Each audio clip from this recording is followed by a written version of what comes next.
Hallelujah. ಎಷ್ಟು ಜನ ದೇವರ ವಾಕ್ಯವನ್ನು ಕೇಳೋದಕ್ಕೆ ಸಿದ್ಧರಾಗಿದ್ದೀರಿ? ಒಂದು ದೊಡ್ಡ ಚಪ್ಪಾಳೆ ತಟ್ಟಿ ದೇವರಿಗೆ ಸ್ತೋತ್ರ ಮಾಡ್ರಿ.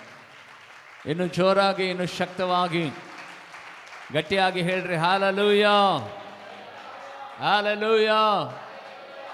ಎಲ್ಲರೂ ಬೈಬಲನ್ನು ಕರದಲ್ಲಿ ಹಿಡಿದುಕೊಂಡ್ರಿ. ಮಾರ್ಕನ ಬರೆದ ಸುವಾರ್ತೆ 9ನೇ ಅಧ್ಯಾಯದ 27ನೇ ವಚನವನ್ನು ಯಾರಾದರೂ ಗಟ್ಟಿಯಾಗಿ ಓದ್ರಿ. ಮಾರ್ಕನ ಬರೆದ ಸುವಾರ್ತೆ 9ನೇ ಅಧ್ಯಾಯದ 27ನೇ ವಚನ. ಮಾರ್ಕನ ಬರೆದ ಸುವಾರ್ತೆ 9ನೇ ಅಧ್ಯಾಯದ 27ನೇ ವಚನ. ಆದರೆ ಯೇಸು ಅವನನ್ನು ಕೈ ಹಿಡಿದು ಎಬ್ಬಿಸಲು ಅವನು ಎದ್ದು ನಿಂತನು. ಹಲ್ಲೆಲೂಯಾ. ಯೇಸು ಆತನಿಗೆ ಕೈ ಹಿಡಿದು ಎತ್ತಲು ಆತನು ಎದ್ದು ನಿಂತನು. ಕರ್ತನ ಸನ್ನಿಧಾನದಲ್ಲಿ ಈ ಮಾರ್ಚ್ ತಿಂಗಳಿನ ವಾಗ್ದಾನಕ್ಕಾಗಿ ನಾನು ದೇವರ ಸನ್ನಿಧಾನದಲ್ಲಿ ಬಯಸುತ್ತಿರುವಂತಹ ವೇಳೆಯಲ್ಲಿ ದೇವರು ನನ್ನ ಸಂಗಡ ಮಾತನಾಡಿದಂಥ ಸಂಗತಿ ಇದು. ಕರ್ತನು ಆತನನ್ನ ಕೈ ಹಿಡಿದು ಮೇಲಕ್ಕೆ ಎತ್ತಿದನು ಎಂಬುದಾಗಿ. ಯೇಸುವಿನ ನಾಮದಲ್ಲಿ ಈ ಮಾರ್ಚ್ ತಿಂಗಳಲ್ಲಿ ನೀನು ಯಾವ ಸ್ಥಿತಿಯಲ್ಲಿ ಬಿದ್ದಿದೆಯೋ, ಯಾವ ಕಷ್ಟದಲ್ಲಿ ಬಿದ್ದಿದೆಯೋ, ಯಾವ ಅನಾರೋಗ್ಯದಲ್ಲಿ ಇದೆಯೋ, ಯಾವ ಸಾವು ನಿನ್ನನ್ನು ಕಾಡ್ತಾ ಇದೆಯೋ, ಯಾವ ಚಿಂತೆ, ಯಾವ ವಿಧವಾದ ಕಳವಳ, ಯಾವ ದಿಗ್ಭ್ರಮೆ, ಯಾವ ಅನಾರೋಗ್ಯ, ಯಾವ ವಿಧವಾದ ಶಕ್ತಿಗಳು, ವ್ಯಕ್ತಿಗಳು, ಯಾವ ಸಮಸ್ಯೆಗಳ ಇಕ್ಕಟ್ಟಿನಲ್ಲಿ ನೀನು ಬಿದ್ದು ಒದ್ದಾಡ್ತಾ ಇದೆಯೋ, ಯೇಸುವಿನ ನಾಮದಲ್ಲಿ ಈ ಮಾರ್ಚ್ ತಿಂಗಳಲ್ಲಿ ನಿನ್ನ ಕರ್ತನಾಗಿರುವಂಥ ಯೇಸು ಸ್ವಾಮಿ ನೀನು ಬಿದ್ದಿರುವಂಥ ಆ ಸ್ಥಳದಿಂದ ಆತನ ಕೈಯಾರೆ ಮೇಲಕ್ಕೆತ್ತಿ ನಿನ್ನನ್ನು ನಿಲ್ಲಿಸುವಂತವನಾಗಿದ್ದಾನೆ. Hallelujah, hallelujah. ದೇವರಿಗೆ ಸ್ತೋತ್ರವಾಗಲಿ. ಈ ಲೋಕದಲ್ಲಿ ಬಿದ್ದರೆ ಸಾಕು, ಒಂದರ ಮೇಲೆ ಒಂದು ಕಲ್ಲು ಹಾಕೋಣ ಎಂಬುದಾಗಿ ಎಲ್ಲರೂ ಕೂತ್ಕೊಳ್ತಾರೆ, ನಿಂತ್ಕೊಳ್ತಾರೆ. ಬಿದ್ದರೆ ಸಾಕು, ಅವನಲ್ಲೇ ಬಿದ್ದಿರಬೇಕು, ಅವನು ಮೇಲೆಳಬಾರದು ಎಂಬುದಾಗಿ ಸ್ವಂತ ಅಣ್ಣ ತಮ್ಮಂದಿರೇ ಹೇಳ್ತಾರೆ. ಅವನು ಯಾವಾಗ ಸತ್ತೋಗ್ತಾನೆ, ಯಾವಾಗ ನಾಶವಾಗ್ತಾನೆ, ಯಾವಾಗ ಹಾಳಾಗ್ತಾನೆ ಎಂಬುದಾಗಿ ಪ್ರತಿಯೊಬ್ಬರು ಸದಾ ನೆನೆಸ್ತಾರೆ. ಆದರೆ ನನ್ನ ಯೇಸು ಹಾಗಲ್ಲ, ನನ್ನ ಯೇಸು ಹಾಗಲ್ಲ. ನನ್ನ ಯೇಸು ಸ್ವಾಮಿಯನ್ನು ಗೊತ್ತಾ, ನಾವು ಎಲ್ಲಿ ಬಿದ್ದಿರ್ತೇವೋ ಆ ಸ್ಥಳದಲ್ಲಿ ಆತನ ಕರಗಳು ಚಾಚಲ್ಪಡ್ತದೆ. ನೀನು ಬಿದ್ದಿರೋದಕ್ಕಲ್ಲ ನಾನು ನಿನ್ನನ್ನು ರಕ್ಷಿಸಿರೋದು, ಬಿದ್ದಿರೋದಕ್ಕಲ್ಲ ನಾನು ನಿನ್ನನ್ನು ಬಿಡುಗಡೆ ಕೊಟ್ಟಿರೋದು, ಬಿದ್ದಿರೋದಕ್ಕಲ್ಲ ನಾನು ನಿನ್ನನ್ನು ರಕ್ತವನ್ನು ಸುರಿಸಿದ್ದು, ಬಿದ್ದಿರೋದಕ್ಕಲ್ಲ ನಾನು ನಿನಗೋಸ್ಕರವಾಗಿ ಪ್ರಾಣ ಕೊಟ್ಟಿರೋದು. ನೀನು ಎಲ್ಲೇ ಎದ್ದು ಎಲ್ಲೋ ಯಾವುದೋ ಸ್ಥಳದಲ್ಲಿ ಬಿದ್ದಿದ್ರೆ ಪರವಾಗಿಲ್ಲ. ನೀನು ಬಿದ್ದಿರೋದು ಎಲ್ಲಿ ಬಿದ್ದಿದ್ದೀ ಗೊತ್ತಾ? ನನ್ನ ಸನ್ನಿಧಾನದಲ್ಲಿ ಬಿದ್ದಿದ್ದಿ. ಹಲ್ಲೆಲೂಯಾ. ಎಲ್ಲಿ ಬಿದ್ದಿದ್ದಿ? ಆತನ ಸನ್ನಿಧಾನದಲ್ಲಿ ಬಿದ್ದವರ ಎಲ್ಲರನ್ನ ದೇವರು ಎತ್ತುವನಾಗಿದ್ದಾನೆ. ಹಲ್ಲೆಲೂಯಾ. ಇಲ್ಲಿ ಒಂದು ಘಟನೆ ನಡೀತದೆ. ಒಬ್ಬ ತಂದೆ ತನ್ನ ಮಗನನ್ನು ಕರೆಕೊಂಡು ಬಂದು ದೇವರ ಪಾದದ ಬಳಿನಲ್ಲಿ ಇಟ್ಟು ಆತನು ಹೇಗೆ ಹೇಳುತ್ತಾನೆ, 25ನೇ ವಚನದಿಂದ ಓದಿದರೆ ಗೊತ್ತಾಗತ್ತೆ. ದೇವರಿಗೆ ಸ್ತೋತ್ರವಾಗಲಿ. ಆಗ ಯೇಸು ಜನರ ಸಮೂಹವು ಓಡಿ ಬರುವುದನ್ನು ಕಂಡು ಆ ದೆವ್ವವನ್ನು ಗದರಿಸಿ, ಎಲೆ ಕಿವಿಡಾದ ಮೂಗು ದೆವ್ವವೇ, ಇವನನ್ನು ಬಿಟ್ಟು ಹೋಗು, ಇನ್ನು ಮುಂದೆ ಹಿಡಿಯಬೇಡವೆಂದು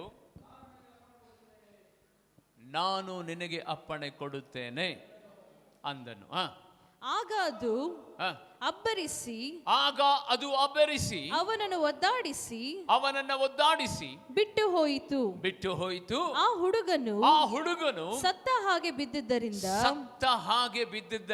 ಬಹು ಜನರು ಸತ್ತು ಹೋದ ಅಂದರು. ಹಲ್ಲೆಲೂಯಾ. ದೇವರಿಗೆ ಸ್ತೋತ್ರವಾಗಲಿ. ಸತ್ತು ಹೋದ ಅಂದುಕೊಂಡರು, ಬಿದ್ದು ಒದ್ದಾಡಿ ಸತ್ತು ಹೋದ ಅಂದುಕೊಂಡರು. ನನ್ನನ್ನು ಗಮನಿಸಿ ಪ್ರೀತಿಯುಳ್ಳ ದೇವಜನರೇ, ಎಂಥ ಒಂದು ಪರಿಸ್ಥಿತಿಯಲ್ಲಿ ಇದೆಯಾ ಅಂದರೆ, ತನ್ನ ತಂದೆ ಯೇಸು ಸ್ವಾಮಿ ಬಿಡಿಸುತ್ತಾನೆ ಎಂಬುದಾಗಿ ನೆನೆಸಿ ಯೇಸು ಸ್ವಾಮಿಯ ಪಾದದ ಬಳಿನಲ್ಲಿ ತನ್ನ ಒಬ್ಬನೇ ಮಗನನ್ನ ಕರ್ಕೊಂಡು ಬರ್ತಾನೆ. ಅವನಿಗೆ ಮೂರ್ಛಾ ರೋಗ ಇರ್ತದೆ. ಆ ಮೂರ್ಛಾ ರೋಗ ಬೆಂಕಿಯ ಮಧ್ಯದಲ್ಲಿಯೂ ನೀರಿನ ಮಧ್ಯದಲ್ಲಿ ಅವಾಗವಾಗ ಅವನನ್ನು ಬೀಳಿಸ್ತಾ ಇರ್ತದೆ. ಆ ರೀತಿಯಾದ ಒಂದು ಪರಿಸ್ಥಿತಿನಲ್ಲಿ ಇರುವಂತಹ ಸಂದರ್ಭದಲ್ಲಿ ದೇವಕ್ಕೆ ಸ್ತೋತ್ರವಾಗಲಿ, ಯೇಸು ಸ್ವಾಮಿಯ ಇರುವಂಥ ಸ್ಥಳದಲ್ಲಿ ಆತನನ್ನು ಕರ್ಕೊಂಡು ಬರ್ತಾನೆ. ಕರ್ಕೊಂಡು ಬರುವಂಥ ವೇಳೆಯಲ್ಲಿ ಯೇಸು ಸ್ವಾಮಿ ಆ ಮೂರ್ಛಾ ರೋಗಿಯ ಒಳಗಡೆ ಇರುವಂಥ ಆ ದುರಾತ್ಮವನ್ನು ಗದರಿಸುತ್ತಾನೆ. ಗದರಿಸಿದ ನಂತರ ಈತನನ್ನು ಬಿಟ್ಟು ಹೋಗಿ ಎಂದಾಗ ಅದೇನಾಗುತ್ತೆ, ಬಿದ್ದು ಒದ್ದಾಡಿ ಅವನನ್ನು ಬಿಟ್ಟು ಹೋಗುತ್ತದೆ. ಅದಾದ ನಂತರ ಆ ಹುಡುಗನು ಸತ್ತವನ ಹಾಗೆ ಬಿದ್ದು ಬಿಡುತ್ತಾನೆ. ಸತ್ತವನ ಹಾಗೆ ಬಿದ್ದು ಬಿಡುತ್ತಾನೆ. ನನ್ನನ್ನು ಗಮನಿಸಿ ಪ್ರೀತಿಯುಳ್ಳ ದೇವಜನರೇ, ಸತ್ತವನ ಹಾಗೆ ಬಿದ್ದಿರುವಂಥ ಆ ಮನುಷ್ಯನ ಬಳಿನಲ್ಲಿ ಸ್ವಂತ ತಂದೆ ಸದಾ ಅವನನ್ನು ಮುಟ್ಟೋದಿಲ್ಲ. ಸಮೂಹವಾಗಿ ಜನರಲ್ಲಿ ಓಡಿಕೊಂಡು ಬರ್ತಾರೆ, ಕೂಡಿಕೊಂಡು ಬರ್ತಾರೆ. ಎಕ್ಸಾಂಪಲ್ ಆಗಿ ನಾವು ನೋಡುವಂಥ ಸಂದರ್ಭದಲ್ಲಿ ಯಾರಾದರೂ ರಸ್ತೆನಲ್ಲಿ ಯಾರಾದರೂ ಒಬ್ಬರಿಗೆ ಆಕ್ಸಿಡೆಂಟ್ ಆದರೆ ಅಲ್ಲಿ ಇಲ್ಲಿ ಎಲ್ಲ ಜನ ಓಡಾಡೋರೆಲ್ಲ ಸದಾ ಏನು ಮಾಡ್ತಾರೆ, ಸಮೂಹವಾಗಿ ಬಂದು ಬಿಡ್ತಾರೆ. ಕೈ ಮುರಿದಿದ್ರೆ, ಕಾಲು ಮುರಿದಿದ್ರೆ, ಅಥವಾ ಏನೋ ಒಂದು ಬಾಡಿನಲ್ಲಿ ಎಫೆಕ್ಟ್ ಹಾಕಿದರೆ ಎಲ್ಲರೂ ಬಂದು ಆಧರಿಸ್ತಾರೆ, ನೀರು ತಂದು ಕೊಡ್ತಾರೆ. ಎಂಥ ವಿಧವಾದಂಥ ಕಠಿಣವಾದ ಮನುಷ್ಯನಿಗೂ ಸದಾ ಕನಿಕರ ಬರ್ತದೆ. ಕನಿಕರ ಬಂದು ಏನಾದರೂ ಒಂದು ಶುಶ್ರೂಷೆ ಮಾಡ್ತಿರ್ತಾರೆ. ನಾವು ನೋಡ್ತಿರ್ತೇವೆ ರಸ್ತೆಗಳಲ್ಲೆಲ್ಲ ಆಕ್ಸಿಡೆಂಟ್ ಆಗುವಂಥ ಸಂದರ್ಭದಲ್ಲಿ. ಆದರೆ ಆ ಆಕ್ಸಿಡೆಂಟ್ನಲ್ಲಿ ಯಾರಾದರೂ ಸತ್ತರೆ ಯಾರಾದರೂ ಬಂದು ನೀರು ಕುಡಿಸ್ತಾರ? ಯಾರಾದರೂ ಮುಟ್ಟುತ್ತಾರ? ಮಾತಾಡ್ರಿ. ಯಾರಾದರೂ ಕೈ ಹಿಡಿತಾರ? ಯಾರಾದರೂ ಎತ್ತುತ್ತಾರ? ನಮಗೆ ಯಾಕೆ ಬೇಕಪ್ಪ? ನಮಗೆ ಹಾಕಬೇಕು. ಪ್ರತಿಯೊಬ್ಬರು ಬರ್ತಾರೆ, ನೋಡ್ತಾರೆ, ಅಯ್ಯೋ ಎಂಬುದಾಗಿ ನಿಂತುಕೊಳ್ತಾರೆ. ಅವನಿಗೆ ಏನಾದರೂ ಒಂದು ಮಾಡಬೇಕಿರುವಂಥ ಮನಸ್ಸು ಬರಲ್ಲ, ಧೈರ್ಯ ಬರಲ್ಲ. ದೇವಕ್ಕೆ ಸ್ತೋತ್ರವಾಗಲಿ. ಇಲ್ಲಿ ನಾವು ನೋಡ್ತಾ ಇದ್ದೇವೆ, ಯೇಸು ಸ್ವಾಮಿ ಅಲ್ಲಿ ಬಂದಿದ್ದಾನೆನ್ನುವಂಥ ಆ ಸುದ್ದಿಯನ್ನು ಕೇಳಿ ತನ್ನ ತಂದೆ ತನ್ನ ಮಗನನ್ನು ತೆಗೆದುಕೊಂಡು ಬಂದು ಆ ದೇವರ ಸನ್ನಿಧಾನದಲ್ಲಿ ಇಡುವಂಥ ಸಂದರ್ಭದಲ್ಲಿ ದೇವರು ಕೇಳ್ತಾರೆ, ಈ ಚರಿತ್ರೆ ನಿಮಗೆಲ್ಲ ಗೊತ್ತು, ಏನಾಗಿದೆ? ಇವನಿಗೆ ಮೂರ್ಛಾ ರೋಗ ಇದೆ. ಆಗಾಗ ಬೆಂಕಿನಲ್ಲಿ ನೀರಿನಲ್ಲಿ ನೋಡಿದ ತಕ್ಷಣ ಬಿದ್ದು ಹೋಗ್ತಾನೆ. ಭಾಳ ವರ್ಷದಿಂದ ಈ ಪರಿಸ್ಥಿತಿ ಅಂತ ಆ ಚರಿತ್ರೆ ನಮಗೆ ಬೇಕಾಗಿಲ್ಲ. ಆದರೆ ನಾನು ಬರ್ತಿರುವಂಥ ಪಾಯಿಂಟ್ ಏನು ಗೊತ್ತಾ? ದೇವಕ್ಕೆ ಸ್ತೋತ್ರವಾಗಲಿ. ಸತ್ತು ಬಿದ್ದವನ ರೀತಿಯಲ್ಲಿ ಅವನು ಬಿದ್ದುಕೊಂಡಿದ್ದಾನೆ. ಎಲ್ಲರೂ ಸದಾ ಅಂದ್ಕೊಳ್ತಾ ಇದ್ದಾರೆ, ಏನಂತ? ಈ ಹುಡುಗನು ಸತ್ತು ಹೋದನು ಎಂಬುದಾಗಿ ಎಲ್ಲರೂ ಮಾತನಾಡ್ತಾ ಇದ್ದಾರೆ. ಜೊತೆಯಲ್ಲಿ ತಂದೆನೂ ಸದಾ ಮಾತನಾಡ್ತಾ ಇದ್ದಾನೆ. ಆ ಮಗನನ್ನು ಮುಟ್ಟುವ ಧೈರ್ಯ ಯಾರಿಗೂ ಸದಾ ಬರಲಿಲ್ಲ.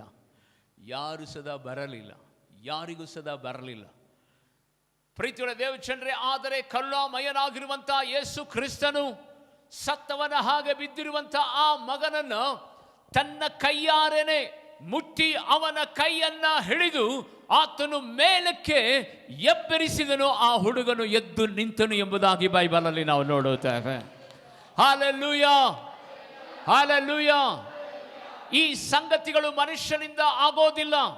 ಸತ್ತಂತ ವ್ಯಕ್ತಿಯನ್ನು ಮುಟ್ಟೋದಕ್ಕೆ ಯಾವ ಮನುಷ್ಯನು ಸದಾ ಧೈರ್ಯ ಮಾಡೋದಿಲ್ಲ. ಸತ್ತವರನ್ನ ಎಬ್ಬರಿಸುವಂತ ಶಕ್ತಿ, ಸತ್ತವರನ್ನ ಎಬ್ಬರಿಸುವಂತ ಪುನರುತ್ಥಾನದ ಶಕ್ತಿ ನಾನು ನೀನು ಆರಾಧಿಸುವಂತ ಯೇಸು ಕ್ರಿಸ್ತನಿಗೆ ಮಾತ್ರ ಇರುವಂಥದ್ದಾಗಿದೆ. ಇವತ್ತು ದೇವರ ಸನ್ನಿಧಾನದಲ್ಲಿ ಪ್ರೀತಿಯುಳ್ಳ ದೇವಜನರೇ, ಅನೇಕರು ನಾವು ಬದುಕಿದ್ದರೂ ಸದಾ ಸತ್ತವರ ಅನುಭವದಲ್ಲಿ ಇದ್ದೇವೆ. ಅನೇಕರು ಬದುಕಿರ್ತೇವೆ. ನಮಗೆ ಮುತ್ತಿರುವಂಥ ಸಮಸ್ಯೆಗಳು, ನಮಗಿರುವಂಥ ಕಷ್ಟಗಳು, ನಮ್ಮ ವಿರೋಧವಾಗಿ ಮಾಡುವಂಥ ಕಾರ್ಯತಂತ್ರಗಳು, ಏನೋ ಓಡಾಡಬೇಕು, ಏನೋ ನಡೆದಾಡಬೇಕು, ಏನೋ ಒಂದು ರೀತಿಯಲ್ಲಿ ಇರ್ತೇವೆ. ಆದರೆ ಇವತ್ತು ದೇವರು ನಿನ್ನ ಸಂಗಡ ಮಾತನಾಡುತ್ತಿರುವಂಥ ಸಂಗತಿಯನ್ನು ಗೊತ್ತಾ? ಸತ್ತವನ ಹಾಗೆ ಇದ್ದಂಥ ಆ ಮನುಷ್ಯನನ್ನು ಮಾತ್ರ ದೇವರು ಕೈ ಹಿಡಿದು ಎಬ್ಬಿಸಲಿಲ್ಲ. ಮಾರ್ಕನ ಬರೆದ ಸುವಾರ್ತೆ 5ನೇ ಅಧ್ಯಾಯಕ್ಕೆ ನಾವು ಬರುವಂಥ ಸಂದರ್ಭದಲ್ಲಿ ಬೈಬಲ್ ಹೇಳ್ತದೆ, ದೇವಾಲಯದ ಅಧಿಪತಿಯಾಗಿರುವಂಥ ಒಬ್ಬ ಮನುಷ್ಯನ ಅಧಿಕಾರಿ ತನ್ನ ಮಗಳ ಕುರಿತು ದೇವರ ಬಳಿನಲ್ಲಿ ಬಂದು ಹೇಳ್ತಾ ಇದ್ದಾನೆ. ಏನು ಗೊತ್ತಾ? ಅಯ್ಯ, ನನ್ನ ಮಗಳು ಅಸ್ವಸ್ಥಳಾಗಿದ್ದಾಳೆ. ನನ್ನ ಮಗಳೇನಾಗಿದ್ದಾಳೆ? ಅಸ್ವಸ್ಥಳಾಗಿದ್ದಾಳೆ. ನೀನು ಬಂದು ಒಂದು ಮಾತು ಹೇಳಿದರೆ ಸಾಕು, ನನ್ನ ಮಗಳು ಬದುಕುತ್ತಾಳೆ ಎಂಬುದಾಗಿ ಕಣ್ಣೀರಿನಿಂದ ಗೋಳಾಡ್ತಾನೆ. ಗೋಳಾಡುವಂಥ ಸಂದರ್ಭದಲ್ಲಿ ಸಹ ಯೇಸು ಸ್ವಾಮಿ ತಡ ಮಾಡ್ತಾರೆ. ತಕ್ಷಣವೇ ಬರ್ತೇನೆ ಎಂಬುದಾಗಿ ಹೇಳೋದಿಲ್ಲ. ಅನೇಕ ಸಂದರ್ಭಗಳಲ್ಲಿ ದೇವರು ನಮ್ಮ ವಿಷಯಗಳನ್ನು ಯಾಕೆ ತಡ ಮಾಡ್ತಾ ಇದ್ದಾರೆ ಎಂಬುದಾಗಿ ನಮಗೆ ಅನ್ನಿಸಬಹುದು. ಯಾಕೆಂದರೆ ತುಂಬ ಕಷ್ಟಕರವಾದಂಥ ಪರಿಸ್ಥಿತಿನಲ್ಲಿ ತನ್ನ ಮಗಳು ಅಸ್ವಸ್ಥಳಾಗಿದ್ದಾಳೆ ಎಂಬುದಾಗಿ ದೇವರ ಆ ಸ್ವಸ್ಥತೆ ಕುರಿತು, ಅದ್ಭುತವನ್ನ ಕುರಿತು ಕೇಳಿದಂಥ ಆ ತಂದೆ ತನ್ನ ಯೇಸು ಸ್ವಾಮಿಯ ಬಳಿನಲ್ಲಿ ಬಂದು ಹೇಳ್ತಿರುವಂಥ ಸಂದರ್ಭದಲ್ಲಿ ತಡ ಮಾಡ್ತಾನೆ. ತಡ ಮಾಡೋದಕ್ಕೆ ಕಾರಣ ಏನು ಗೊತ್ತಾ? ಪ್ರೀತಿಯುಳ್ಳ ದೇವಶಂಡ್ರೆ, ಆ ಮಾರ್ಗದ ಮಧ್ಯದಲ್ಲಿ 12 ವರ್ಷದಿಂದ ರಕ್ತ ಕುಸುಮ ರೋಗಿಯಾಗಿರುವಂಥ ಒಬ್ಬ ಸ್ತ್ರೀ ಅಡ್ಡ ಬರ್ತಾಳೆ, ಅವಳನ್ನು ಮುಟ್ಟುತ್ತಾಳೆ. ದೇವರ ಶಕ್ತಿ ಹೊರಡುತ್ತದೆ. ದೇವರು ಅವಳಿಗೆ ಕೇಳ್ತಾನೆ, ಯಾರು ನನ್ನನ್ನು ಮುಟ್ಟಿದ್ದು ಅಂತ. ಆ ಸಂಗತಿಗಳು ನಡೆದ ನಂತರ ಆ ಸ್ತ್ರೀ ಹೇಳ್ತಾಳೆ, ನನ್ನ ಪರಿಸ್ಥಿತಿ, ನನ್ನ ಕಷ್ಟ, ನನ್ನ ರೋಗ ಇಂಥದ್ದಿತ್ತು, ನಿನ್ನನ್ನು ಮುಟ್ಟಿದರೆ ಸಾಕು, ನಾನು ಗುಣಪಡಿಸ್ತೇನೆ ಎಂಬುದಾಗಿ, ಗುಣ ಹೊಂದುತ್ತೇನೆ ಎಂಬುದಾಗಿ ನಾನು ಅಂದುಕೊಂಡು ನಾನು ಮುಟ್ಟಿದೆ ಸ್ವಾಮಿ, ನನಗೆ ದೇವರು ನೀನು ಸ್ವಸ್ಥತೆ ಕೊಟ್ಟೆ ಎಂಬುದಾಗಿ ಹೇಳಿ ಇನ್ನೇನು ಮಾತನಾಡುತ್ತಿರುವಂಥ ಆ ಮಾತುಗಳು ಮುಂದುವರಿತಿರುವಂಥ ಸಂದರ್ಭದಲ್ಲಿ ಅಧಿಕಾರಿಯ ಆಳುಗಳು ಬಂದು ಹೇಳ್ತಾರೆ, ನೀನು ಗುರುವಿಗೆ ಏನು ಮಾಡಬೇಡ, ತೊಂದರೆ ಕೊಡಬೇಡ. ನೀನೇನು ಮಾಡಬೇಡ, ತೊಂದರೆ ಕೊಡಬೇಡ. ನಿನ್ನ ಮಗಳಾಗಲೇ ಸತ್ತು ಹೋದ್ಲು ಅಂತ. ನಿನ್ನ ಮಗಳಾಗಲೇ ಸತ್ತು ಹೋದ್ಲು ಅಂತ. ಆದರೆ ದೇವರು ಯಾಯಿರನಿಗೆ ಹೇಳ್ತಾನೆ, ಭಯಪಡಬೇಡ, ನಾನು ನಿನ್ನ ಮನೆಗೆ ಬರ್ತೇನೆ ಅಂತ. ನಾನು ನಿನ್ನ ಮನೆಗೆ ಬರ್ತೇನೆ ಅಂತ. ಮನೆಗೆ ಹೋಗುತ್ತಾರೆ ಏಸಯ್ಯ. ಆ ಮಂಚದ ಮೇಲೆ ಮಲಗಿರುವಂಥ ಆ ಮುದ್ದು ಮಗಳನ್ನು ನೋಡಿ ಆ ಕರಗಳಿಂದ ದೇವರಿಗೆ ಸ್ತೋತ್ರವಾಗಲಿ, ಆ ಮಗುವನ್ನು ಮುಟ್ಟಿ ಅಮ್ಮಣ್ಣಿ ಎದ್ದೇಳು ಎಂಬುದಾಗಿ ಎಬ್ಬರಿಸ್ತಾರೆ. ಇಲ್ಲಿ ಸತ್ತವನ ಹಾಗೆ ಇದ್ದಂಥ ಮನುಷ್ಯನನ್ನು ಎದ್ದು ನಿಲ್ಲಿಸಿದಂಥ ದೇವರು ಸತ್ತಿರುವಂಥ ಮಗಳನ್ನೇ ತನ್ನ ಕೈ ಚಾಚಿ ಕೈ ಹಿಡಿದು ಮೇಲಕ್ಕೆ ಎಬ್ಬರಿಸ್ತಾರೆ. ಹಲ್ಲೆಲೂಯಾ. ಕೈ ಹಿಡಿದು ಮೇಲಕ್ಕೆ ಎಬ್ಬರಿಸಿ ನಿಲ್ಲಿಸುತ್ತಾರೆ. ಪ್ರೀತಿಯುಳ್ಳ ದೇವಶಂಡ್ರೆ, ದೇವರ ಸನ್ನಿಧಾನದಲ್ಲಿ ಸಮುದ್ರದ ಮಧ್ಯದಲ್ಲಿ ಮುಳುಗೋದಕ್ಕೆ ಆಳವಾದಂಥ ಒಂದು ಪರಿಸ್ಥಿತಿನಲ್ಲಿ ಇರುವಂಥ ಸ್ಥಿತಿನಲ್ಲಿ ಎಲ್ಲಿವರೆಗೆ ಯೇಸು ಸ್ವಾಮಿಯನ್ನ ಪೇತ್ರನು ನೋಡಿದನೋ ಅಲ್ಲಿವರೆಗೆ ಆತನು ಮುಳುಗಲಿಲ್ಲ. ತನ್ನನ್ನು ತಾನು ನೋಡಿಕೊಂಡಂಥ ಸಂದರ್ಭದಲ್ಲಿ, ಮುಳುಗಿಯುವಂಥ ಸಂದರ್ಭದಲ್ಲಿ ಒಂದು ಶಬ್ದ ಏನು ಗೊತ್ತಾ? ದೇವರೇ, ನೀನು ನನ್ನ ಮೇಲೆ ಕರುಣೆ ಇಡಲಾರಯ್ಯ, ನಾನು ಮುಳುಗಿ ಹೋಗ್ತಿದ್ದೇನೆ ಎಂಬುದಾಗಿ ಹೇಳುವಂಥ ಸಂದರ್ಭದಲ್ಲಿ ಯೇಸು ಸ್ವಾಮಿ ಸ್ವತಃ ತನ್ನ ಕೈಯನ್ನು ಚಾಚಿ ಮುಳುಗುತ್ತಿರುವಂಥ ಆ ಪೇತ್ರನನ್ನು ಕೈ ಹಿಡಿದು ಮೇಲಕ್ಕೆ ಎತ್ತುತ್ತಾರೆ. ಕೈ ಹಿಡಿದು ಮೇಲಕ್ಕೆ ಎತ್ತುತ್ತಾರೆ. ಇಲ್ಲಿ ಗಮನಿಸ್ತಾ ಇದ್ದೀರಾ ಪ್ರೀತಿಯುಳ್ಳ ದೇವಚಂದ್ರೆ, ನನ್ನ ದೇವರ ಹಸ್ತ ಬರೀ ಸತ್ತವರ ಹಾಗೆ ಇರುವಂಥವರನ್ನಲ್ಲ. ನನ್ನ ದೇವರ ಹಸ್ತ ಸತ್ತು ಹೋಗಿರುವಂಥ ಮಕ್ಕಳನ್ನು ಮಾತ್ರ ಅಲ್ಲ, ನನ್ನ ದೇವರ ಹಸ್ತ ಮುಳುಗುವಂಥ ಪ್ರತಿಯೊಬ್ಬರನ್ನು ಸದಾ ಅಲ್ಲಿದ್ದ ಮೇಲಕ್ಕೆತ್ತಿ ನಿಲ್ಲಿಸುವಂಥದ್ದಾಗಿದೆ. ಓ ರಬನದಲರ ಕತ್ತುರಲರ ಮಾಂದಿರ ಶಂಧುರ ದಿಕ್ಕರಲರವ. ಇವತ್ತು ನೀನು ಅಂದ್ಕೊಂಡಿರ್ಬೋದು, ಅಯ್ಯೋ ದೇವರೇ, ನನ್ನ ಕೈ ಹಿಡಿ, ನನ್ನನ್ನು ನಡೆಸು, ನನ್ನನ್ನು ಬಲಪಡಿಸು, ನನಗೆ ಯಾರು ಇದ್ದಾರಪ್ಪ ಎಂಬುದಾಗಿ ಎಷ್ಟೋ ದಿನಗಳ ಕಾಲ ನೀನು ಪ್ರಯಾಸವನ್ನು ಪಟ್ಟಿರಬಹುದು. ಅನೇಕ ದಿನಗಳಲ್ಲಿ ನಿನ್ನ ಜೀವಿತದಲ್ಲಿ ಯಾವಾಗ ನಾನು ಸರಿ ಹೋಗುತ್ತೇನೆ, ಯಾವಾಗ ನನ್ನ ಬದುಕು ಸರಿ ಹೋಗುತ್ತದೆ ಎಂಬುದಾಗಿ ಬಿದ್ದಿರುವಂಥ ಸ್ಥಳದಲ್ಲಿ ಅನೇಕ ರಾತ್ರಿಗಳು ನಿನ್ನ ಕಣ್ಣೀರಿಟ್ಟು, ನಿನ್ನ ದಿಂಬು, ನಿನ್ನ ಹಾಸಿಗೆ ಕಣ್ಣೀರಿನಿಂದ ಒದ್ದೆ ಆಗ್ತಾ ಇರಬಹುದು. ಆದರೆ ದೇವರಿಗೆ ಸ್ತೋತ್ರವಾಗಲಿ, ಒಂದು ವೇಳೆ ತಡ ಮಾಡ್ತಾ ಇದ್ದಾನಂದರೆ ನಿನ್ನನ್ನು ಮೇಲಕ್ಕೆತ್ತೋದಕ್ಕೆ, ಅಂದರೆ ಅದು ನೀನು ತಿಳ್ಕೋಬೇಡ ನನ್ನ ವಿಷಯದಲ್ಲಿ ದೇವರಿಗೆ ಕರುಣೆ ಇಲ್ಲ ಅಂತ. ಒಂದು ವೇಳೆ ತಡ ಮಾಡ್ತಾ ಇದ್ದಾನಂದರೆ ಅದರ ಅರ್ಥ ಏನು ಗೊತ್ತಾ? ನಿನಗೆ ಉನ್ನತವಾದದ್ದನ್ನೇ ಕೊಡುವುದಕ್ಕಾಗಿ ಆತನು ತಡ ಮಾಡ್ತಾ ಇದ್ದಾನೆ. ಆದರೆ ನಮ್ಮ ಬದುಕಿನಲ್ಲಿ ಯಾವಾಗಲೂ ಆತನ ಕಡೆಗೆ ನಿರೀಕ್ಷಿಸುವುದನ್ನು, ಆತನ ಮೇಲೆ ಪ್ರೀತಿಯನ್ನು ಇಡುವುದನ್ನು, ಆತನನ್ನು ನಾವು ಹೊಂದಿಕೊಂಡು ಹೋಗೋದನ್ನು ನಿಲ್ಲಿಸಬಾರದು. ಪ್ರೀತಿಯುಳ್ಳ ದೇವಶಂಡ್ರೆ, ನಿಲ್ಲಿಸಬಾರದು. ಯಾಕೆಂದರೆ ನಮ್ಮ ಪರವಾಗಿ ಯಾವ ತಂತ್ರಗಳು, ಯಾವ ಯುದ್ಧಗಳು, ಯಾವ ಹೋರಾಟಗಳು, ಯಾವ ಸಮಸ್ಯೆಗಳು, ಯಾವ ವಿಧದಲ್ಲಿ ಯಾವ ಸ್ಥಿತಿಗತಿಗಳಿಗೆ ಬರ್ತದೆ ಅಂತ ನಮಗಿಂತ ಚೆನ್ನಾಗಿ ಯಾರಿಗೆ ಗೊತ್ತು ಹೇಳ್ರಿ? ದೇವರಿಗೆ ಗೊತ್ತು. ಯಾಕೆಂದರೆ ಆತನು ಯಾವಾಗಲೂ ಸದಾ ನಮ್ಮ ಪರವಾಗಿ ಕೈ ಎತ್ತುವ ದೇವರಾಗಿದ್ದಾನೆ, ನಮ್ಮನ್ನು ಮೇಲಕ್ಕೆತ್ತುವ ದೇವರಾಗಿದ್ದಾನೆ. ಹಳೆ ಒಡಂಬಡಿಕೆ ಕಾಲದಲ್ಲಿ ನಾವು ನೋಡುವಂಥ ಸಂದರ್ಭದಲ್ಲಿ ಅಮೆಲೇಕ್ಯರ ವಿರುದ್ಧವಾಗಿ ಯೆಹೋಶುವನು ಯುದ್ಧ ಮಾಡ್ತಾ ಇದ್ದಾನೆ. ಯುದ್ಧ ಮಾಡುವಂತ ವೇಳೆಯಲ್ಲಿ ಕೈಗಳನ್ನು ಎತ್ತಿ ಪ್ರಾರ್ಥಿಸುವಾಗ ಅಮೆಲೇಕ್ಯರು ಬಲ ಹೊಂದುತ್ತಾರೆ. ಕೈಗಳನ್ನು ಇಳಿಸುವಾಗ ಇಸ್ರಾಯೇಲರಿಗೆ ಸೋಲುಂಟಾಗ್ತದೆ. ದೇವರಿಗೆ ಸ್ತೋತ್ರವಾಗಲಿ. ಬೈಬಲಲ್ಲಿ ನಾವು ನೋಡುತ್ತೇವೆ, ಕೈಗಳನ್ನೆತ್ತಿ ಮೋಸೆ ಪ್ರಾರ್ಥನೆ ಮಾಡುವಾಗ ಅಮೆಲೇಕ್ಯರು ಸೋತು ಹೋಗ್ತಾರೆ. ಆ ಕೈಗಳನ್ನು ಇಳಿಸುವಂಥ ಸಂದರ್ಭದಲ್ಲಿ ಅಮೆಲೇಕ್ಯರು ಬಲ ಹೊಂದುತ್ತಾ ಇರ್ತಾರೆ, ಇಸ್ರಾಯೇಲರಿಗೆ ಸೋಲುಂಟಾಗ್ತದೆ. ಆ ವೇಳೆಯಲ್ಲಿ ಆ ಕೈಯಿನ ನೋವನ್ನು ನೋಡಲಾರದೆ ತನ್ನ ಅಣ್ಣನಾದ ಆರೋನನು ಮತ್ತು ಅಲ್ಲಿರುವಂಥ ಊರನ್ನು ಬಂದು ಮೋಸೆಯ 2 ಕೈಗಳನ್ನು ಮೇಲೆ ಕೆತ್ತುತ್ತಾರೆ. ಹಲ್ಲೆಲೂಯ. 2 ಕೈಗಳನ್ನು ಮೇಲೆ ಕೆತ್ತುವಾಗ ಏನಾಯಿತು? ಇಸ್ರಾಯೇಲರಿಗೆ ಪರಿಪೂರ್ಣವಾದ ಜಯ ಸಿಕ್ತು. ಇಸ್ರಾಯೇಲಿಗೆ ಪರಿಪೂರ್ಣವಾದ ಜಯ ಸಿಕ್ತು. ದೇವರಿಗೆ ಸ್ತೋತ್ರವಾಗಲಿ. ಅವರಿಗೆ ಅಂದರೆ ಮೋಸೆಗೆ ಯಾರ್ದೋ ಇಬ್ಬರ ಸಪೋರ್ಟ್ ಬೇಕಾಗಿತ್ತು. ಆದರೆ ಇವತ್ತು ನಮಗೆ ಸಪೋರ್ಟ್ ಕೊಡುವುದಕ್ಕಾಗಿ ಅನೇಕರ ಬಳಿನಲ್ಲಿ ನಾವು ಕೈ ಮುಗಿದು ಕೇಳ್ತೇವೆ, ಸ್ವಲ್ಪ ನಮ್ಮ ಕೈ ಹಿಡೀರಿ, ಸ್ವಲ್ಪ ನಮ್ಮ ಜೊತೆಯಲ್ಲಿ ಬರ್ರಿ, ಸ್ವಲ್ಪ ಸಹಾಯ ಮಾಡ್ರಿ. ಕೇಳ್ತೇವಾ ಇಲ್ವಾ? ಸ್ವಲ್ಪ ಮುಂದೆ ನಡೆಸ್ರಿ, ಸ್ವಲ್ಪ ನಮ್ಮ ಜೊತೆಯಲ್ಲಿ ನಿಂತ್ಕೊಳ್ರಿ, ಈ ಕೈಯನ್ನು ಸ್ವಲ್ಪ ಬಿಡಬೇಡ್ರಿ, ನೀವು ಹಿಡ್ಕೊಳ್ರಿ ಎಂಬುದಾಗಿ ಎಷ್ಟೋ ಜನರ ಬಳಿನಲ್ಲಿ ಕೇಳ್ತೇವೆ, ಕಣ್ಣೀರಿಡ್ತೇವೆ, ಗೋಳಾಡ್ತೇವೆ. ಆದರೆ ಯಾರು ಸದಾ ಕೊನೆಯವರೆಗೂ ನಮಗೆ ಕೈ ಹಿಡಿಯಲ್ಲ. ಮೋಸೆಯ ಕೈಗಳನ್ನು ಇಡುವುದಕ್ಕಾಗಿ ಆರೋನ್ ಊರರ ಸಹಾಯ ಬೇಕಾಗಿತ್ತು. ಈಗಿನ ಕಾಲಗಳಲ್ಲಿ ನಮ್ಮನ್ನು ಕೈ ಹಿಡಿಯುವುದಕ್ಕೋಸ್ಕರವಾಗಿ 100 ಜನರ ಬಳಿನಲ್ಲಿ ನಾವು ಕೈ ಹಿಡಿದುಕೊಂಡ್ರಿ, ಸಹಾಯ ಮಾಡ್ರಿ ಎಂಬುದಾಗಿ ಒತ್ತಾಯಪಡಿಸಿದ್ರು. ಯಾರು ನಮ್ಮ ಕೈ ಹಿಡಿಯೋದಿಲ್ಲ. ಆರೋನ್ ಊರರ ಸಹಾಯದಿಂದಲೇ ಮೋಸೆ ಇಸ್ರೇಲಿಗೆ ಜಯವನ್ನು ತಂದುಕೊಟ್ಟನು. ಆದರೆ ಇವತ್ತು ಪ್ರವಾದನೆಯುಕ್ತವಾಗಿ ನಾನು ನಿಮಗೆ ಹೇಳ್ತಿರುವಂಥ ಸಂಗತಿಯನ್ನು ಗೊತ್ತಾ?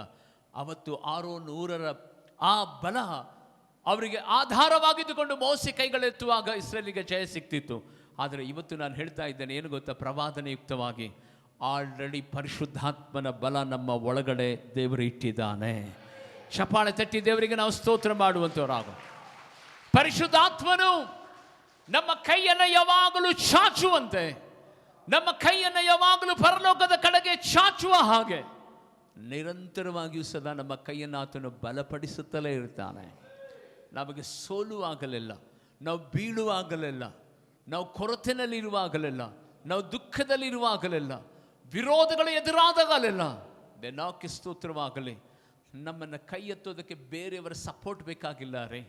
ನಮ್ಮ ಒಳಗಡೆನೆ ವಾಸ ಮಾಡುತ್ತಿರುವಂಥ ಆ ಪರಿಶುದ್ಧಾತ್ಮನು ಯಾವಾಗಲೂ ಪ್ರಾರ್ಥನಾ ಭರಿತವಾಗಿ ನೀನು ಇದೇ ರೀತಿಯಾಗಿ ದೇವರಿಗೆ ಕೂಗು ಎಂಬುದಾಗಿ ದೇವರ ಸನ್ನಿಧಾನದಲ್ಲಿ ನಮಗೋಸ್ಕರವಾಗಿ ಆತನು ಬೇಡುವುದರ ಜೊತೆಯಲ್ಲಿ ನಮಗೂ ಸದಾ ಪ್ರಾರ್ಥನೆಯಲ್ಲಿ ನಡೆಸುವಂಥವನಾಗಿದ್ದಾನೆ. ಪ್ರಿಯ ಸಹೋದರನೇ, ಸಹೋದರಿ, ನೀನು ಯಾವ ವಿಧವಾದ ಕಣ್ಣೀರಿನಲ್ಲಿ ಇದೆಯೋ ನನಗೆ ಗೊತ್ತಿಲ್ಲ. ಯಾವ ಒಂಟಿತನವನ್ನು ಅನುಭವಿಸ್ತಾ ಇದೆಯೋ ನನಗೆ ಗೊತ್ತಿಲ್ಲ.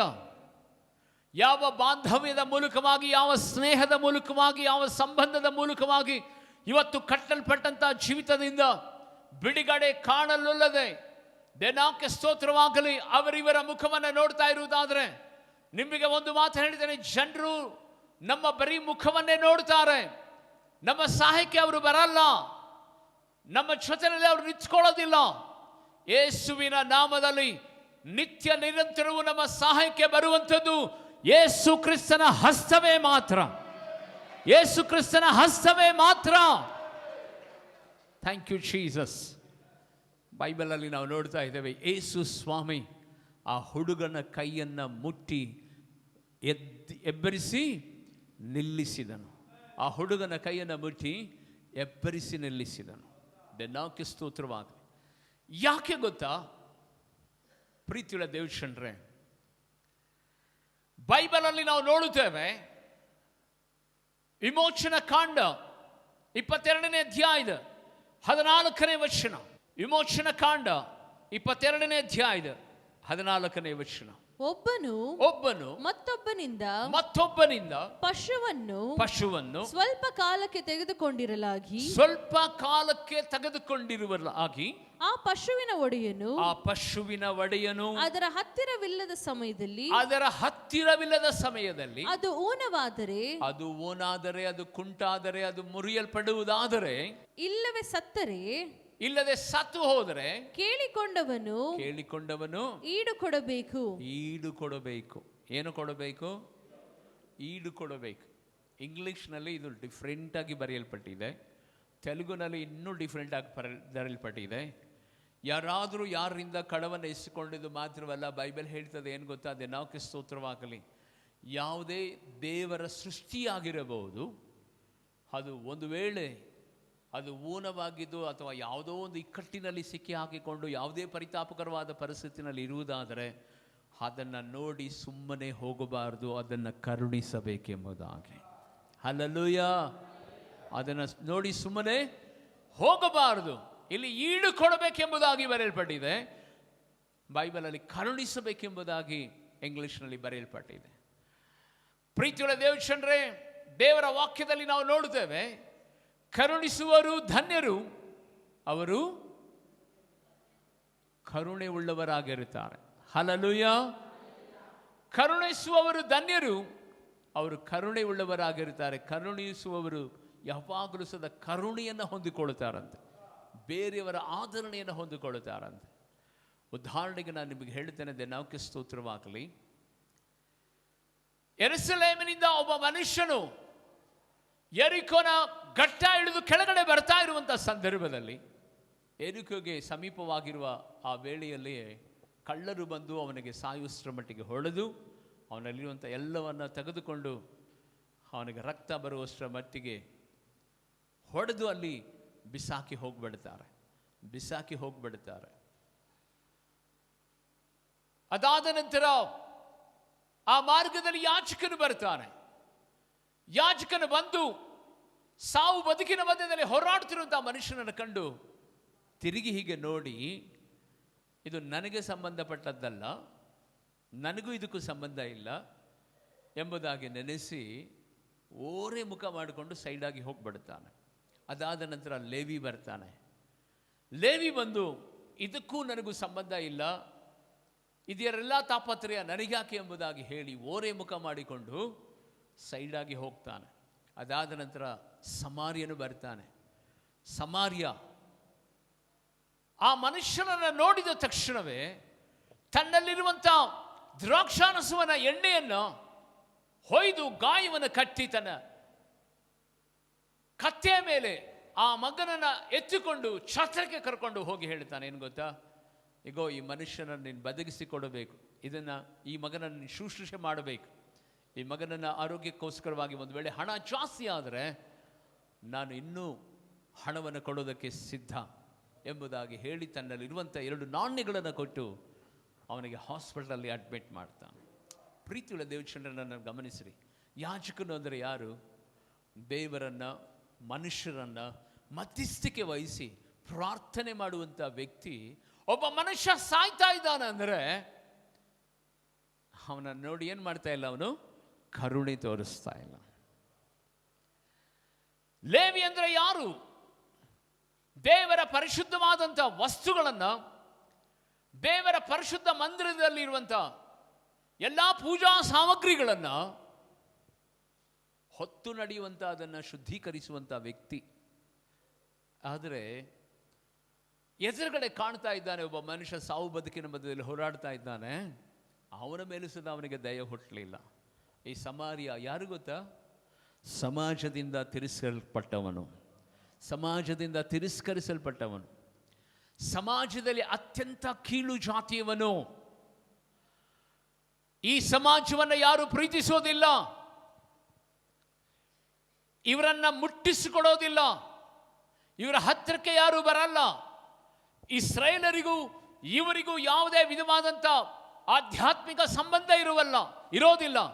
ಶೂದ್ರನಿಗಿಂತಲೂ ಅತಿ ಶೂದ್ರನಾಗಿ ಕಾಣಲ್ಪಡುವಂಥ ಈ ಮನುಷ್ಯನಿಗಿರುವಂಥ ಕರುಣೆ, ದೇವರನ್ನು ಆರಾಧಿಸುವಂಥ, ದೇವರ ಸಾಮಗ್ರಿಗಳನ್ನು ಹೊರುವಂಥ, ದೇವರ ಮಂದಿರದಲ್ಲಿ ವಾಸ ಮಾಡುವಂಥ ಮಕ್ಕಳಿಗೆ ಬರಲಿಲ್ಲ. ಪ್ರೀತಿಯುಳ್ಳ ದೇವಜನರೇ, ದೇವಕ್ಕೆ ಸ್ತೋತ್ರವಾಗಲಿ. ಬೈಬಲ್ ಪ್ರಕಾರವಾಗಿ ದೇವರು ಇಲ್ಲಿ ಹೇಳ್ತಿರುವಂಥ ಒಂದು ಆಜ್ಞೆ ಏನು ಗೊತ್ತಾ? ಒಬ್ಬ ಮನುಷ್ಯನು ಯಾರಿಂದಲಾದರೂ ಒಂದು ಹಸುವನ್ನು ತೆಗೆದುಕೊಂಡ್ರೆ, ದನವನ್ನು ತೆಗೆದುಕೊಂಡ್ರೆ, ಅದು ಒಂದು ವೇಳೆ ಆ ಯಜಮಾನ ಬರೋದ್ರೊಳಗೆ ಅದು ಏನಾದರೂ ಊನವಾಗಿರುವುದಾದರೆ ಅದರ ಗಾಯವನ್ನು ಕಟ್ಟಬೇಕು, ಅದನ್ನು ರೆಡಿ ಮಾಡಬೇಕು. ಇಲ್ಲ ಅಂದರೆ ಅದಕ್ಕೆ ಬದಲು ಕೊಡಬೇಕೆಂಬುದಾಗಿ. ಪ್ರೀತಿಯುಳ್ಳ ದೇವಚಂದ್ರ, ಯಾಕೆ ಈ ವಾಕ್ಯವನ್ನು ದೇವರು ನಮ್ಮ ಮಧ್ಯದಲ್ಲಿ ಪ್ರಕಟಿಸ್ತಾ ಇದ್ದಾನೆ ಗೊತ್ತಾ? ನಾವೆಲ್ಲರೂ ಸದಾ ಆ ಯಜಮಾನನಿಂದ ಈ ಭೂಲೋಕದಲ್ಲಿ ಕಡವಾಗಿ ಬಂದಿರುವಂಥ ಮಕ್ಕಳಾಗಿದ್ದೇವೆ.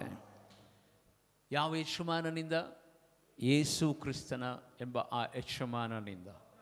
ಈ ಲೋಕದ ಯಾತ್ರೆಯಲ್ಲಿ ಯಾಜಕರನ್ನ, ಲೇವಿಯರನ್ನ ದೇವರು ಇಟ್ಟಿರೋದು ಯಾಕೆ ಗೊತ್ತಾ? ಅಂತ ಹೀನತೆಯಿಂದ, ಬಲಹೀನತೆಯಿಂದ ಒದ್ದಾಡುತ್ತಿರುವಂಥ ಮಕ್ಕಳನ್ನು ಮುಟ್ಟಿ ಗುಣಪಡಿಸೋದಕ್ಕೆ. ಶಿಷ್ಯರಿಗೆ ಈ ಮಗು ಬಿದ್ದು ಒದ್ದಾಡುತ್ತಿರುವಂಥ ಸಂದರ್ಭದಲ್ಲಿ ಅವರಿಗೆ ಆಶ್ಚರ್ಯವಾಗುತ್ತದೆ. ಅವರಿಂದ ಬಿಡುಗಡೆ ಮಾಡೋಕ್ಕಾಗಲಿಲ್ಲ. ಜನರೆಲ್ಲೂ ಕೂಡಿಕೊಂಡು ಬಂದಿದ್ದಾರೆ. ಅವರ ಮಧ್ಯದಲ್ಲಿ ಆ ಮಗು ಬಿದ್ದು ಒದ್ದಾಡ್ತಾ ಇದೆ. ಲೂಕನ ಬರೆದ ಸುವಾರ್ತೆಯಲ್ಲಿ ನಾವು ನೋಡುವಂತಹ ಸಂದರ್ಭದಲ್ಲಿ ಇದನ್ನು ಇನ್ನೂ ವಿಸ್ತಾರವಾಗಿ ಅಲ್ಲಿ ದೇವರ ವಾಕ್ಯದಲ್ಲಿ ಬರೆಯಲ್ಪಟ್ಟಿದೆ. ಆ ಮನುಷ್ಯನ, ಆ ಮಗನು ಒದ್ದಾಡಿ ಸತ್ತವನಾದನು ಎಂಬುದಾಗಿ. ಪ್ರೀತಿಯುಳ್ಳ ದೇವಶಂಡ್ರೆ, ನಾಲ್ಕು ಸ್ತೋತ್ರವಾಗಲಿ. ಒಂದು ವೇಳೆ ಬೇರೆ ಸ್ಥಳದಲ್ಲಿ ಆ ಮಗನು ಹೋಗದಿದ್ದರೆ, ಅಥವಾ ಬೇರೆ ಚರ್ಚಿಗೆ ಹೋಗಿದರೆ, ಅಥವಾ ಬೇರೆ ಯಾರ್ದೋ ಮಧ್ಯದಲ್ಲಿ, ಲೋಕದ ಪಂಡಿತರ ಮಧ್ಯದಲ್ಲಿ ಹೋಗಿದರೆ ಆ ಮಗು ಬದುಕುತ್ತಾ ಇದ್ರೂ ಗೊತ್ತಿಲ್ಲ. ಆದರೆ ಆ ಮಗನು ಸತ್ತರೂ ಸದಾ ಬದುಕಿದ್ದಕ್ಕೆ ಕಾರಣ ಏನು ಗೊತ್ತಾ? ಅಲ್ಲಿ ಯೇಸು ಸ್ವಾಮಿ ಇದ್ದರು. ಅಲ್ಲಿ ಯಾರು ಇದ್ದರು?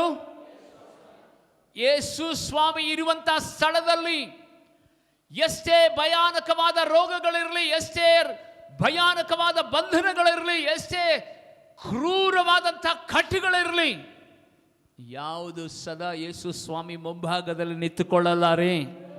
ಕೈಗಳನ್ನೆತ್ತಿ ಹೇಳ್ರಿ ಹಾಲೆಲೂಯಾ. ರಬಾನದಲ್ಲರ ಕತ್ತುರಲ್ಲರ ಮಾಂದಿರ ಶಂದುರ ದಿಕ್ಕರಲ್ಲರಬ. ಪ್ರೀತಿಯುಳ್ಳ ದೇವಚಂದ್ರೇ, ಅದಕ್ಕೆ ಯೇಸುವಿನ ಸನ್ನಿಧಾನದಲ್ಲಿ ದೆವ್ವಗಳೆಲ್ಲ ನಡುಗುತ್ತದೆ, ದುರಾತ್ಮಗಳು ಅಬ್ಬರಿಸುತ್ತವೆ, ಶತ್ರುವಿನ ಬಲಗಳೆಲ್ಲ ಲಯವಾಗುತ್ತದೆ. ಪ್ರೀತಿಯುಳ್ಳ ದೇವಚಂದ್ರೇ, ಆ ಸ್ಥಳದಲ್ಲಿ ಸಮೂಹವಾಗಿ ಜನರು ಒತ್ತಾಗಿ ಬಂದಿರುವುದಾದರೂ ಸದಾ ಅವರಿಗೆ ಒಂದೇ ಆಶ್ಚರ್ಯ, ಈ ಮಗನು ಒದ್ದಾಡಿ ಸತ್ತು ಹೋದನು ಅಂತ.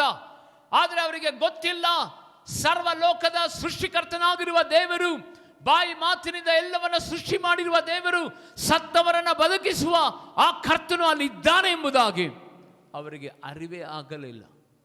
ಯೇಸುವಿನ ನಾಮದಲ್ಲಿ ಸತ್ತವರ ಹಾಗೆ ಬಿದ್ದಿರುವಂತಹ ಮಗನನ್ನು ಯೇಸು ಸ್ವಾಮಿ ಮುಟ್ಟಿ ಕೈ ಹಿಡಿದು ಎಬ್ಬರಿಸಿ ನಿಲ್ಲಿಸಿದನು. ಇದು ಯೇಸು ಸ್ವಾಮಿ ಎಲ್ಲಿರ್ತಾರೋ ಅಲ್ಲಿ ಸತ್ತವರು ಎದ್ದೇಳಲ್ಪಡ್ತಾರೆ, ಮುಳುಗುವವರನ್ನ ದೇವರು ಮೇಲಕ್ಕೆತ್ತುತ್ತಾನೆ. ಬಂಧನಗಳಲ್ಲಿರುವಂತಹ ಬಂಧನಗಳನ್ನು ಯೇಸು ಸ್ವಾಮಿ ಹಸ್ತ ಮುರಿಯುತ್ತದೆ. ಸಕಲ ವಿಧವಾದಂಥ ಬಲದಿಂದ ತುಂಬಿಸುವುದೇ ಯೇಸುವಿನ ಸನ್ನಿಧಾನ. ನೀನು ಎಲ್ಲೇ ಇರು, ಯಾವುದೇ ಸ್ಥಳದಲ್ಲಿರು, ಎಂಥ ಇಕ್ಕಟ್ಟಾದ ಪರಿಸ್ಥಿತಿನಲ್ಲಿರು, ಏಸಪ್ಪ ಎಂಬುದಾಗಿ ಕೂಗುವ ಎಲ್ಲ ಸ್ಥಳಗಳಲ್ಲಿ ಬರುವಂಥ ಏಕೈಕ ದೇವರು ನಜರೇತಿನ ಯೇಸು ಕ್ರಿಸ್ತನಾಗಿದ್ದಾನೆ. ನೀನು ಸೆರೆಮನೆಯಲ್ಲಿರು, ನೀನು ಬಂಧನಗಳನ್ನು ಕಟ್ಟಿಕೊಂಡು, ಬೇಡಿಗಳನ್ನು ಬಂಧಿಸಲ್ಪಟ್ಟು ನಿನ್ನ ಜೀವಿತದಲ್ಲಿ ಕಂಗಾಲಾಗಿ ನೀನು ಯಾವುದೇ ಸ್ಥಳದಿಂದ ನೀನು ಕೂಗುವುದಾದರೂ, ಅರಮನೆಯಲ್ಲೂ ಇಳಿದು ಬರ್ತಾನೆ, ಶೆರೆಮನೆಯಲ್ಲಿ ಇಳಿದು ಬರ್ತಾನೆ, ಪಾತಾಳದಲ್ಲಿ ಇಳಿದು ಬರ್ತಾನೆ, ಅಗಾಧವಾದಂಥ ಗುಂಡಿ ಒಳಗಡೆ ಆತನು ಇಳಿದು ಬರ್ತಾನೆ. ನೀನು ಎಲ್ಲಿ ಬಿದ್ದಿದೆಯೋ ಅಲ್ಲಿಂದಲೇ ನಿನ್ನನ್ನು ಮೇಲಕ್ಕೆ ಎತ್ತುತ್ತಾನೆ. ಆದರೆ ಅಲ್ಲಿ ಯೇಸು ಸ್ವಾಮಿ ಬಂದರೆ ಮಾತ್ರ ಕಾರ್ಯ ನಡೆಯುತ್ತೆ. ಯಾರು ಬಂದರೆ ಕಾರ್ಯ ನಡೆಯುತ್ತೆ? ಯೇಸುವಿನ ಸನ್ನಿಧಾನ ಏರ್ಪಾಟಾದರೆ ಮಾತ್ರ ಕಾರ್ಯ ನಡೆಯುತ್ತೆ. ಇಲ್ಲಾಂದರೆ ನೀನು ಎಷ್ಟು ಹತ್ರು, ಎಷ್ಟು ಗೋಳಾಡಿದ್ರು, ಎಷ್ಟು ಕಿರಿಚಿದ್ರು ಯಾವ ಮಹತ್ತುಗಳು ನಡೆಯಲ್ಲ, ಯಾವ ಅದ್ಭುತಗಳು ನಡೆಯಲ್ಲ. ಉದಾಹರಣೆಗೆ ಹೇಳ್ತೇನೆ ಕೇಳಿ. ಹನ್ನಾಳು ಯಾವಾಗ ಮದುವೆ ಮಾಡಿಕೊಂಡಂಥ ಆ ದಿನಗಳಿಂದಲೂ ಸದಾ ಅಳ್ತಾನೆ ಇದ್ದಾಳೆ.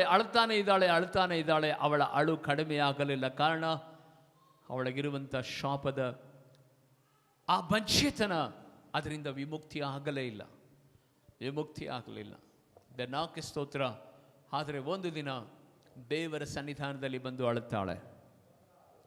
ಅಳುವಂಥ ಸಂದರ್ಭದಲ್ಲಿ ದೇವರ ಶಬ್ದ ಅವಳಿಗೆ ಕೇಳ್ತದೆ, ಬರುವ ವರ್ಷ ಇದೇ ದಿವಸದಲ್ಲಿ ನಿನ್ನ ಮಡಿಲಲ್ಲಿ ಒಂದು ಮಗು ಇರ್ತದೆ ಎಂಬುದಾಗಿ.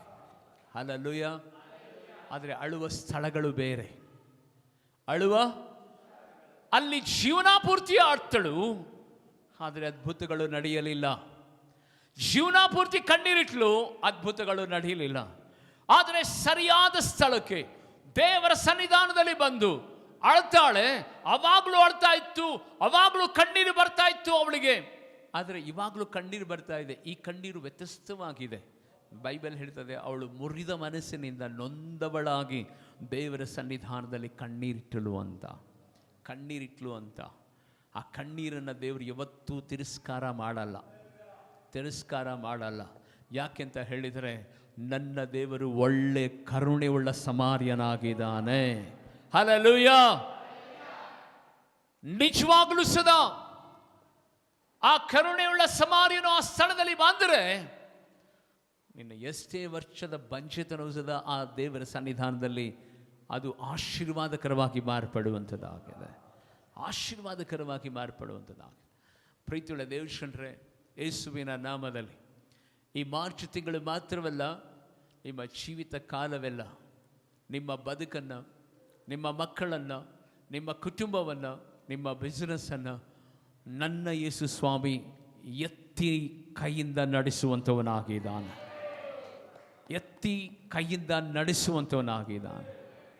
ಯಾವಾಗ ಗೊತ್ತಾ?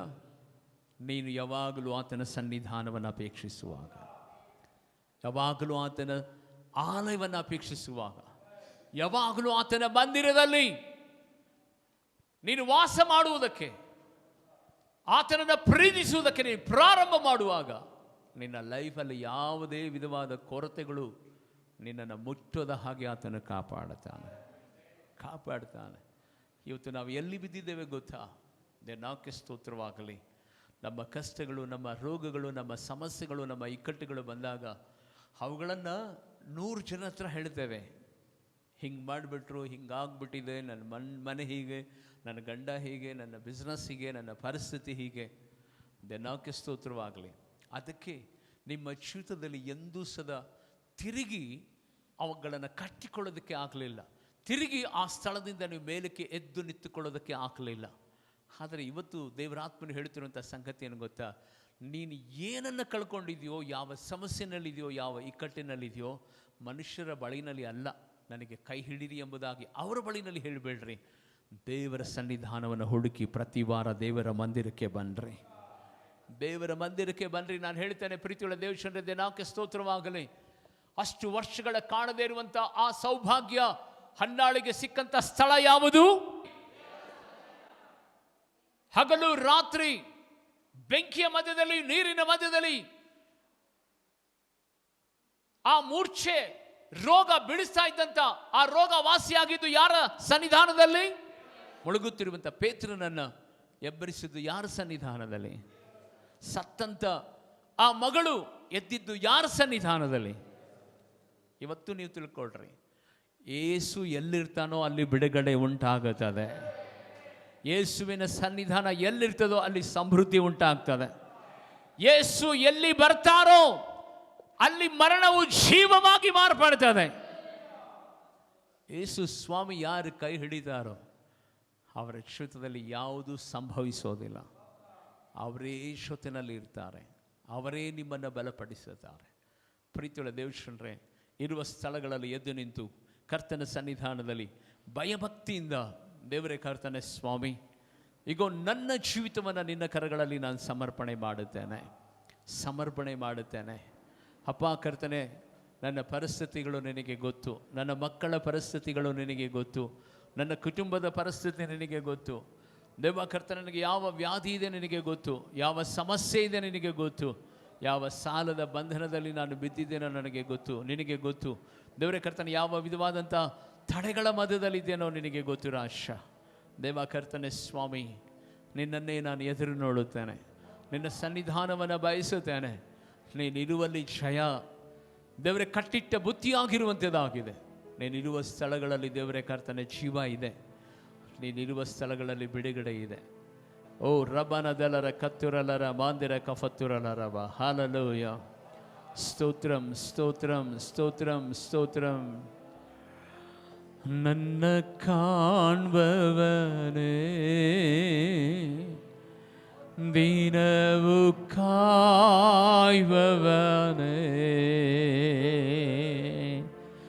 ನನ್ನ ಕಾಣುವವನೇ, ದಿನವು ಪರೀಕ್ಷಿಸಿ ತಿಳಿದಿರುವೆ,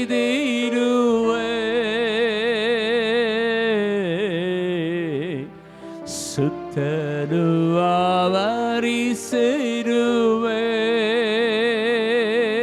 ಎಲ್ಲರೂ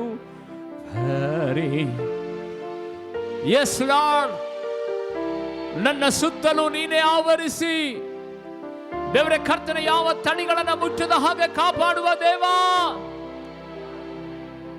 ಸ್ತೋತ್ರ ರಾಜ ಯೇಸು ರಾಜ, ಸ್ತೋತ್ರ ರಾಜ ಯೇಸು ರಾಜ. ಹಿಂದೆ ಮುಂದೆ ನನ್ನನ್ನಾವರಿಸಿ, ನನ್ನ ಸುತ್ತುವರೆದಿರುವೆ. ಏಸಪ್ಪ ಏಸಪ್ಪ, ರಿಬಾನದಲರ ಕತ್ತುರಲರ ಮಾಂದಿರ ಶಂಧುರೆ. ಹಾಲೆಲೂಯ. ಹೊರೆದಿರುವೆ ನಿನ್ನ ಹಸ್ತದಿಂದ, ದಿನವು ನನ್ನ ಬಿಗಿಯಾಗಿ ಹಿಡಿದಿರುವೆ. ಎಲ್ಲರೂ ಗಟ್ಟಿಯಾಗಿ ಏಕೀಭವಿಸಿ, ಆತನ ಹಸ್ತವೇ ಈ ಮಾರ್ಚ್ ತಿಂಗಳಲ್ಲಿ ನಿನ್ನನ್ನು ನಡೆಸಿದೆ. ಆತನ ಹಸ್ತವೇ ಒಂದೊಂದು ದಿನವೂ ಎಲ್ಲ ದುಷ್ಟ ಶಕ್ತಿಗಳಿಂದ ಬೆಳೆಸಿದೆ. ಒನ್ಸ್ ಅಗೇನ್ ಗಟ್ಟಿಯಾಗಿ, ನಿನ್ನ ಹಸ್ತದಿಂದ ದಿನವು ನನ್ನ ಬಿಗಿಯಾಗಿ. ಎಲ್ಲ ಪರಲೋಕದ ಕಡೆಗೆ ಕೈಗಳನ್ನು ಎತ್ತಿ ತಮ್ಮ ಜೀವಿತವನ್ನ ಕರಗಳನ್ನ ಆತನ ಕೈನಲ್ಲಿ ಒಪ್ಪಿಸಿ, ಸ್ತೋತ್ರ ರಾಜ ಯೇಸು ರಾಜ. ಹೌದು ಕರ್ತನೆ, ಸ್ತೋತ್ರ ಯೇಸಪ್ಪ. ಓ ರಿಬಾನದಲರ ಕತ್ತುರಲರವ. ಸ್ತೋತ್ರ ರಾಜ ಯೇಸು ರಾಜ. ಹಿಂದೆ ಮುಂದೆ ನನ್ನನ್ನಾವರಿಸಿ, ನನ್ನ ಸುತ್ತುವರೆದಿರುವೆ.